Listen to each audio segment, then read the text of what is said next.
Welcome back. You're now watching the lifestyle segment of the weekend show brought to you by HoloCrunch. Crunchy, yummy goodness. Good Yum. morning. All right, today we'll be discussing the fuel and electricity tariff hike.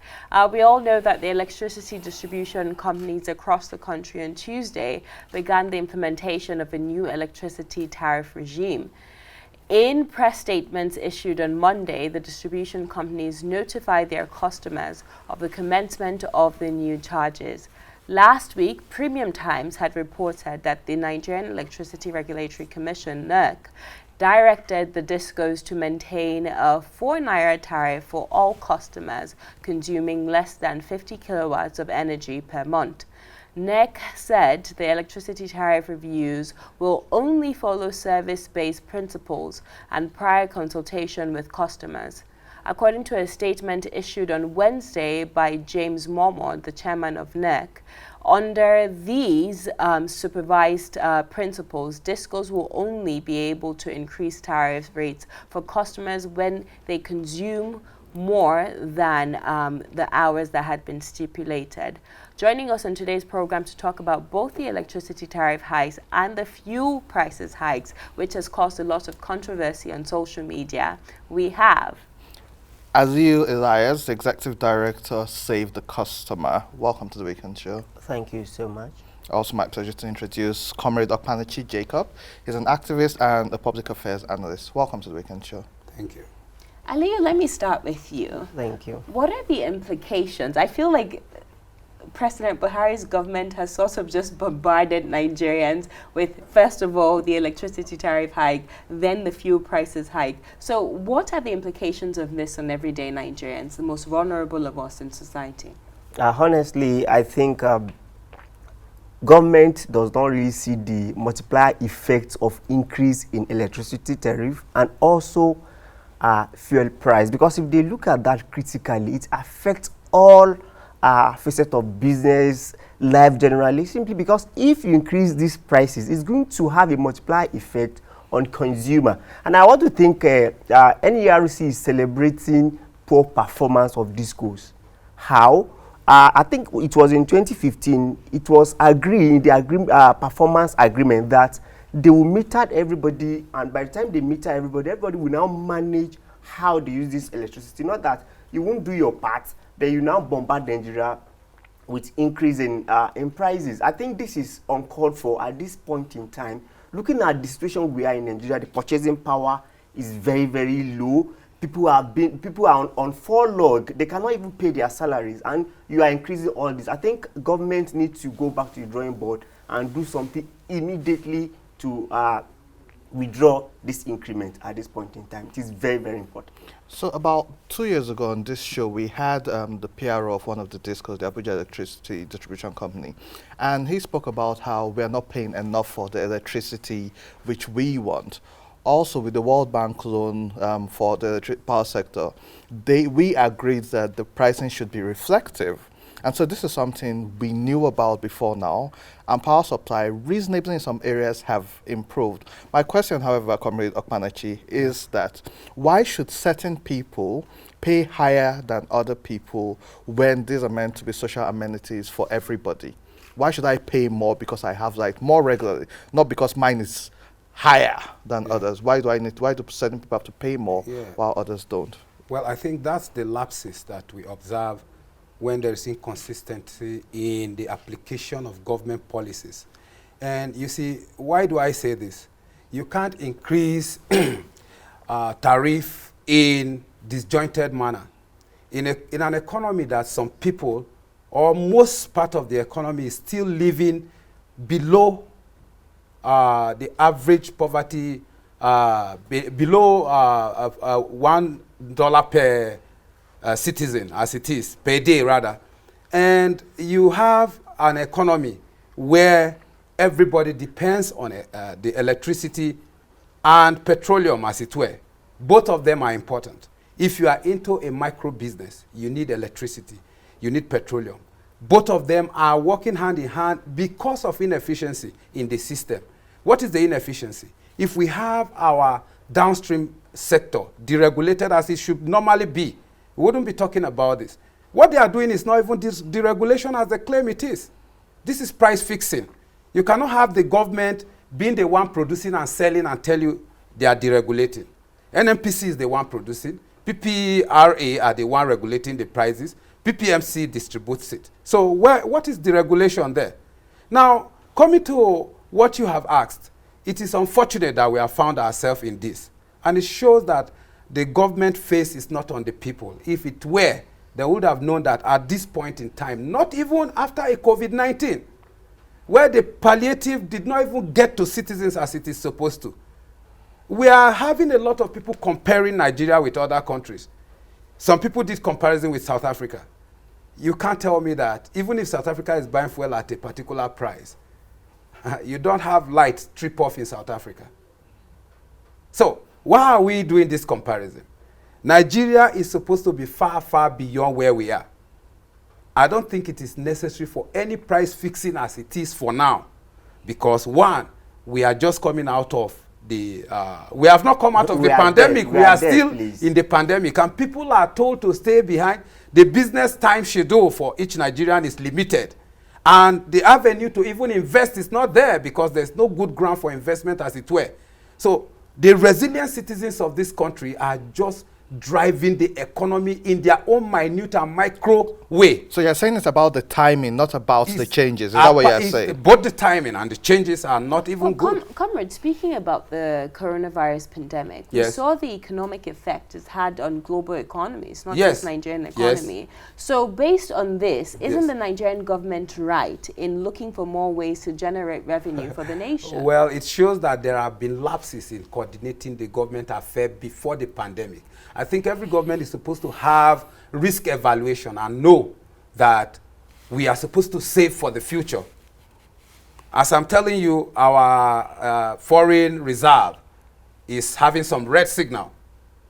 And if that is the case, this droplet of money they want to mop from the economy is not even going to be enough. It shows that there's a signal of a coming economic holocaust in Nigeria. Aliyu, we've seen fuel prices go down to about 128, 125 naira per litre. And I was one of the people who celebrated that because it meant my fuel would be more and it would last longer and cheaper. And so we celebrated that. And we agreed, and we've said over time that, you know what, government needs to stop paying subsidies.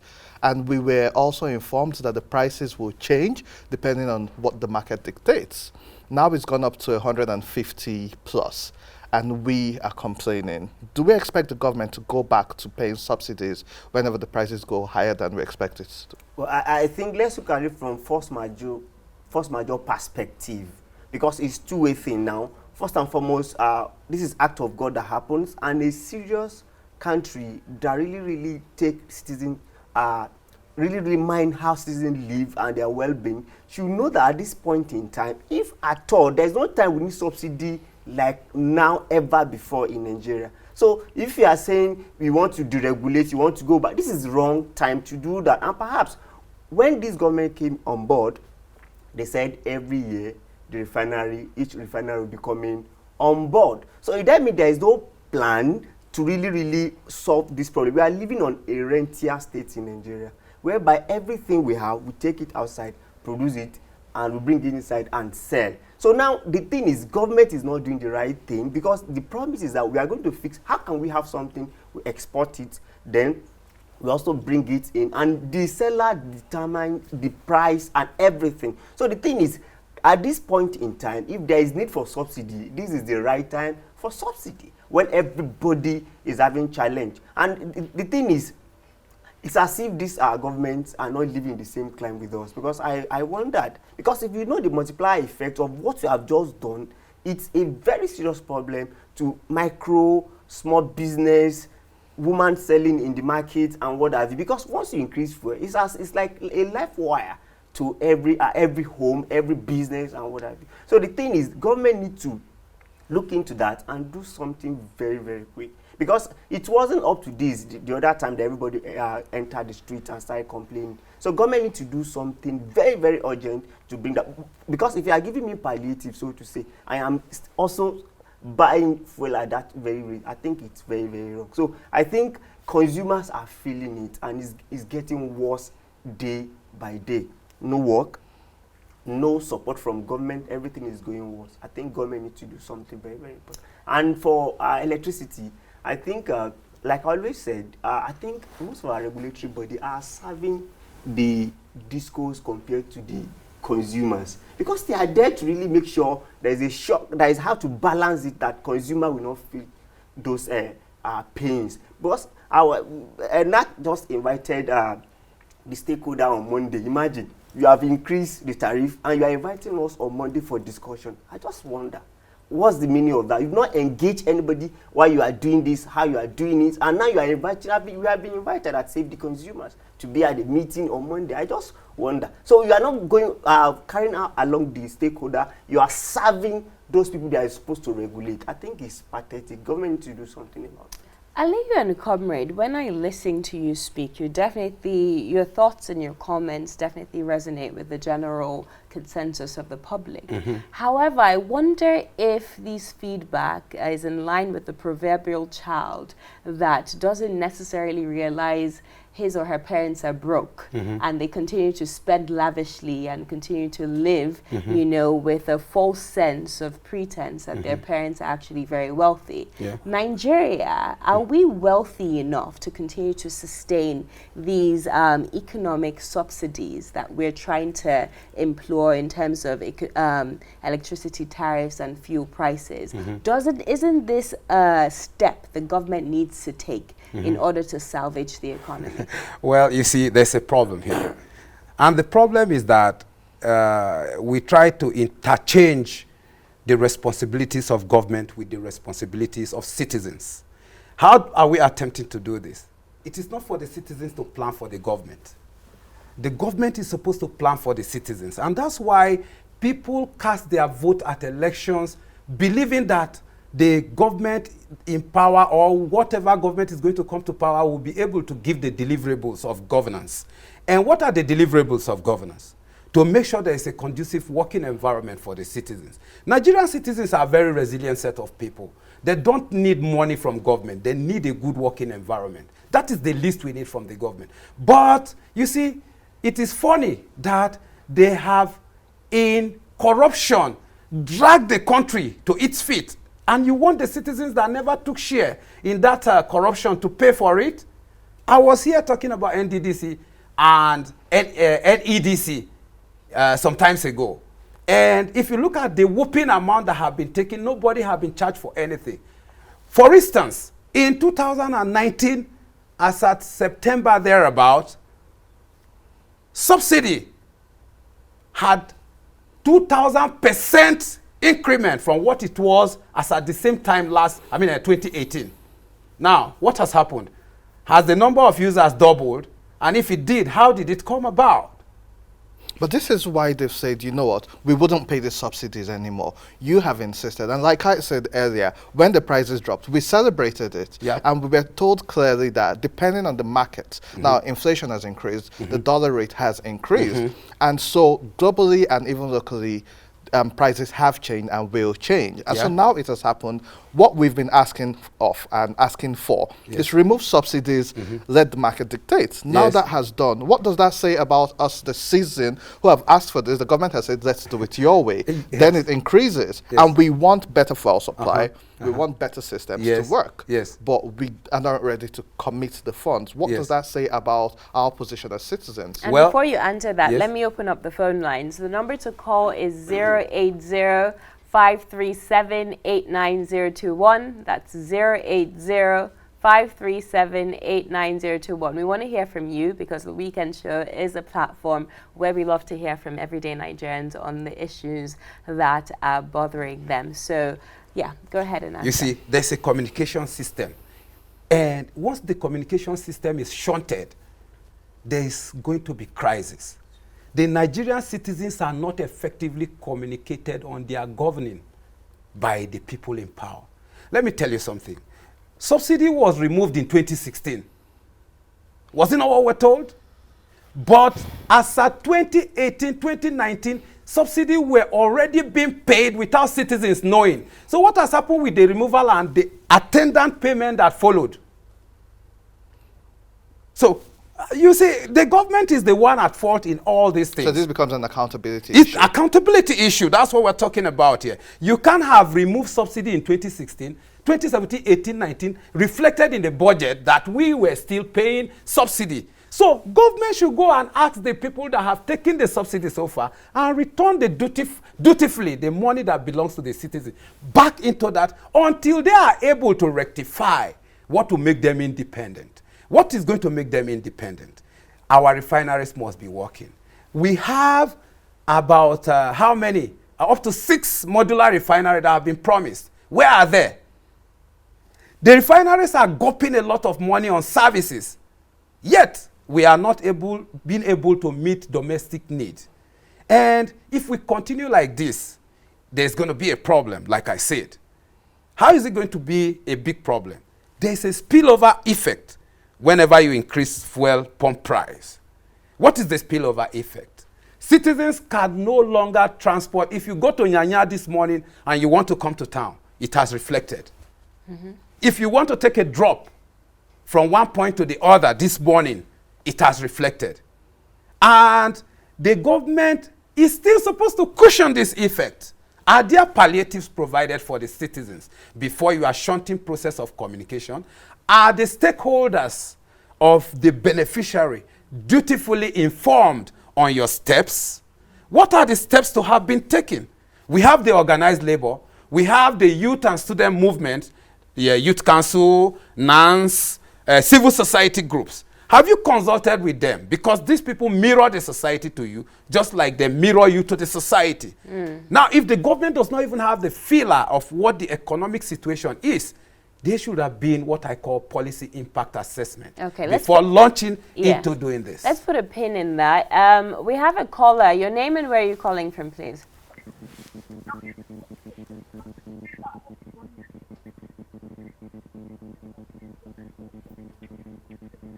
Hello. Good morning. Good morning.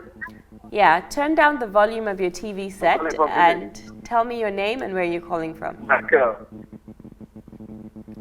Can you hear me? I can hear you now. Yes, Michael calling from Hello, Benin. can you hear me? Good morning. I can hear you. What's your contribution? Good morning. I'm calling from Benin. All right, Michael from Benin. Good morning. What's your contribution to the conversation? And please turn down the volume of your TV set. What I want to say is that hello. We can hear you.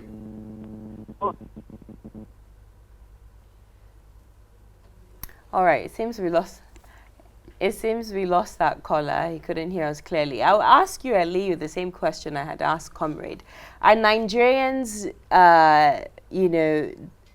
delusional in the sense of what we expect from the government versus the reality of what the government can provide? Are we realistic about the economic situations, the economic reality of our present nation?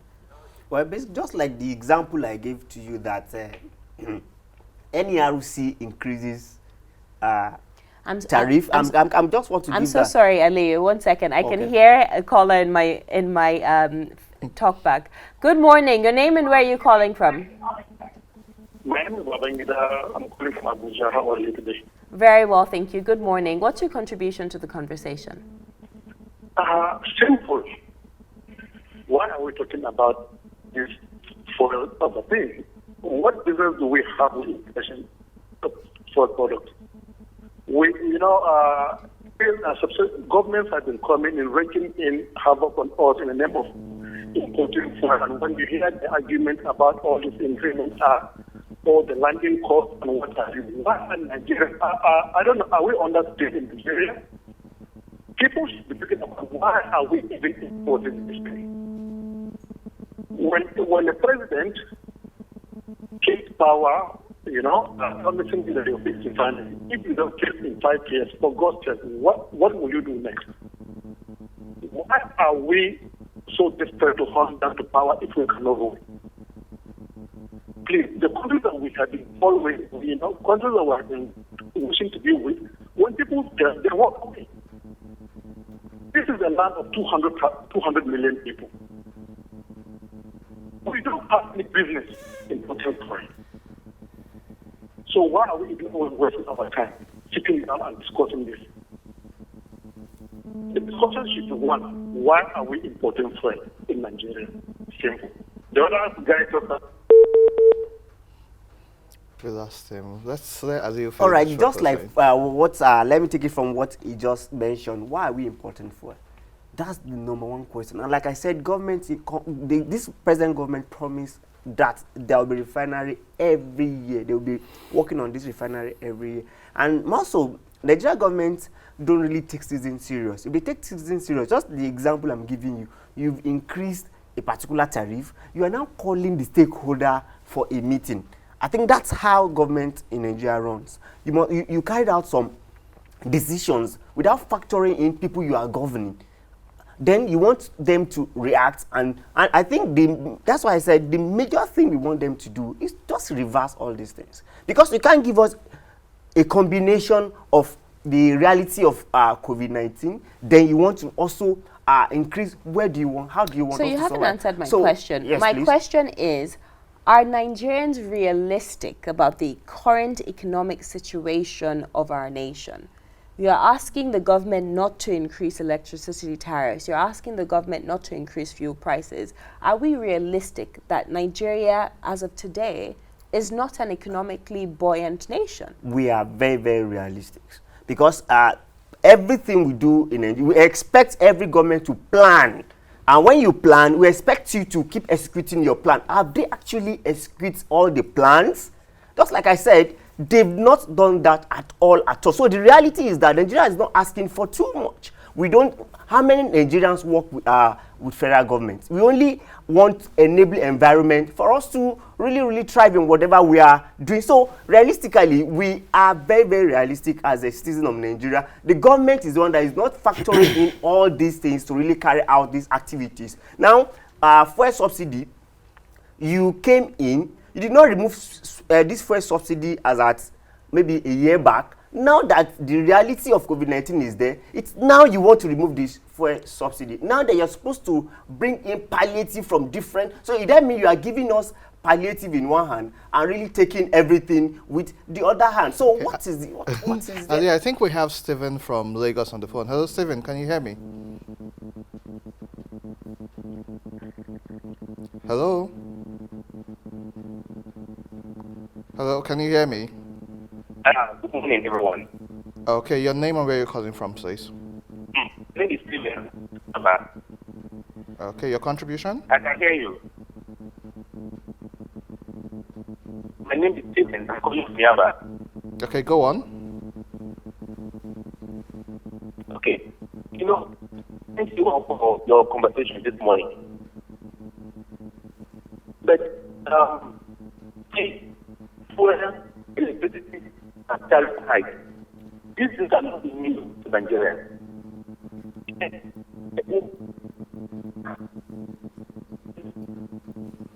I'm so sorry, Stephen. We're having difficulties hearing you, so if you could try calling back and we'll see if we could take your call. Okpanachi. Yes. Now, speaking to solutions, before the 2019 elections, the Nigerian government claimed to have recorded successes with Federal Inland Revenue Services, FIRS, and the NPA. Now, the biggest problem with Nigerians, and you have mentioned, is that unemployment. So unemployment has risen by 4% to 27%. Yes. If the government increases fuel prices, increases electricity prices, but use it to provide more infrastructure and more jobs, will we still be having this conversation? Well, we wouldn't, because, of course, the system would have been structured for success. But in an event that we were even warned, as at November 2014, by the then minister, Okonjo-Iweala, that there is going to be a crisis in the oil sector, any government coming into power should be prepared for it. Diversification shouldn't have been at lip service level like we have it. It should have been in-depth. There are some countries that have shifted their focus from oil a long time ago. Malaysia came here to study how to do palm oil in IITA. And today, they are making effective use and huge revenue from it. Now, coming back to Nigeria, as it were, we have a lot of options. But just like the discovery of oil from time immemorial have become an economic doom, the correction is hard. When we saw oil, we ran away from agriculture. Today, we are dragging back to agriculture. So what should government do now? Government now should look inward. First, we claim to come to fight corruption in this government. That was the major reason why Nigerians voted this government into power. Mop up the money that have been taken immediately now. We are not looking for the money that have been taken in the past because it's still fresh. If we have a lot of agencies that are fettering away monies that are meant for common citizens, and we watch and are looking for solutions, it means we are providing avenue for people to steal more. 1 second. So, George, we have George from Lagos, according to our director. What's your contribution to the conversation? Good morning. This is George Hanston from Lagos, calling from Lagos, Lagos. Good morning. Good morning. Good morning. Please. Good morning. Good morning. Are you with me? Yes. Turn down the volume of your Can you TV hear me? set and tell us your contribution to the conversation. I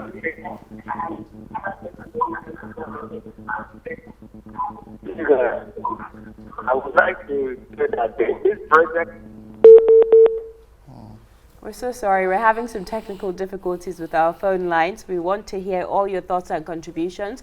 Maybe you can tweet at us at The Weekend Show NG on Twitter and Instagram, and we'll take your contributions to the conversations electronically since we're having issues with our phone lines. I'm so sorry for interjecting. Like I was saying, there's always a forward and backward linkage between the leaders and the led. But the only sustaining factor there is the communication level. We don't wake up. Why did Nigerians rise in January 2011? 2011, right? Yeah. It's because we woke up on January 1st and we're told that fuel is going to be a new amount. I'm telling you, many people do not even understand the meaning of subsidy. When it is being removed, they feel it is an addition of money by government. They do not know it is what government have been cushioning the effect that it would have originally had, which will be if it has been removed. But in a way, who is supposed to subsidize who? But perhaps there are only a few disgruntled Nigerians, because as you've clearly elucidated, Yes. you know, in January of 2011, when Yes. Nigerians were unhappy with the increase in fuel subsidy, they went out to the streets to Yes. protest. But as you can all see, at least in Abuja, there is absolutely no process. And from my, reckoning, the 36 states of the Federation, there are no process regarding the increase in fuel prices and electricity tariffs. Yes. So maybe there are only a few of you who are disgruntled with this increase in Well, let me tell you something. price. There's a difference here. The current system, one, we have COVID-19. Nobody could gather. They will hold you for it. Number two, the civil society itself, I believe, will do something. The labor, I believe, will do something. But unfortunately, the government is supposed to have conducted what I had earlier called policy impact assessment. You don't jump out at this. Whether anybody protests or not, there is going to be a spontaneous protest that will kickstart by itself. You don't need people to mobilize anybody when it becomes hot.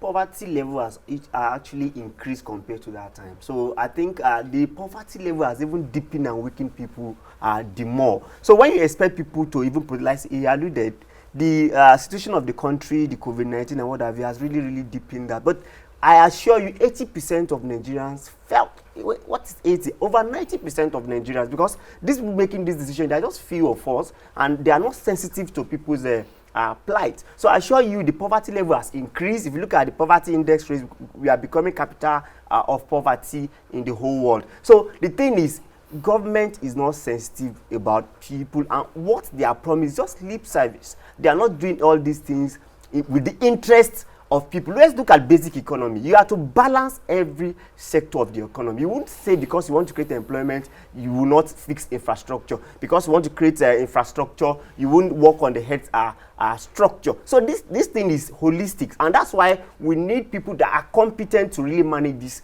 Nigeria economy. So for me, it shows the weakness in the economic structure of what they are doing. Because the thing is, you are there to think for 200 million Nigerians. So no excuse for that. As you just to restate, and first of all, before I say what I want to Yes. say, she's not calling for people to protest. She's just saying how come we've not seen people speak out against this as much as we used Yes, to. correct. Which is So just to clarify that on your behalf. But as you, Nigeria, power supply has been bad since independence, right? And now this government says we want to fix it. Power supply has been reasonably better. However, we say World Bank give us a loan, they're supporting us, but say if we give you this money, it has to be reflective of the realities, which is dollar rate is higher, inflation has increased also. The discos need more money to be able to generate and distribute electricity.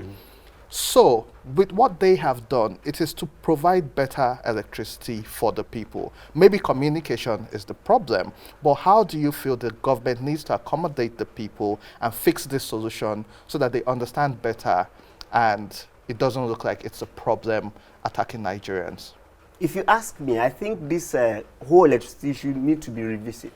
Because the fact remains that what has DISCO actually brought into the business itself? Because these are the things you need to look. If you want to invest in a venture, you have to bring some things, bring some investment. Can they just show us what they have bring? Because for me, it's like you are trying to squeeze Nigeria to get more things to invest in the business. So the thing is, Nigeria Electricity Regulatory Commission need to do more to really making sure that these discos actually deliver. Because if you promise us that you metered everybody, and by now, I think they restate that in 2015 in the performance agreement that they will meter everybody by just now. about a week ago. Exactly. So now, what are we talking about? So if you don't meter people, and also during this COVID-19, did you know that 38,000 naira for meter, one single fee, is now 48,000 naira?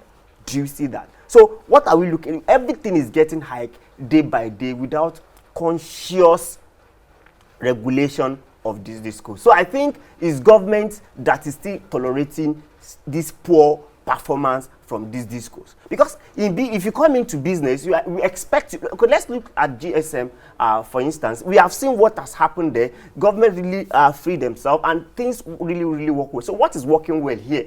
So we are just celebrating their poor performance by allowing such increments on Nigeria at this point in time. I think that it's very wrong at this point in time. Okay, we have a tweet from Ricky Flames, Prince of Africa. She had more hope in Buhari. Well, I hope she's buying fuel at 87 naira as a Buharist. You just wasted all your education campaign. Okay, so we can't read all of that, but he's basically speaking out against the increase in fuel prices. So give us your final words as we reel this conversation back home. Well, my final word is this, that there should be immediate rescinding of this policy for just 3 reasons. 1, that COVID-19 is still on ground. 2, that it should not spill over into crime.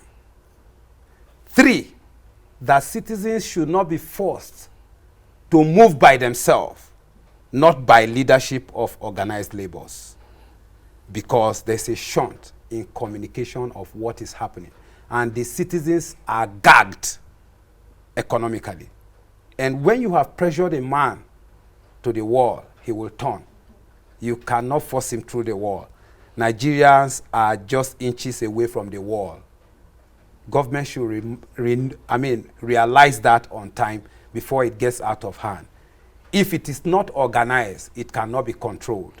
They should get through to citizens through the normal channel. And first, before doing that, they should go back on what they have done and consult effectively to be able to come out with the best solution possible. For now, what has happened is like crass and incongruent idea of what the citizens are going through.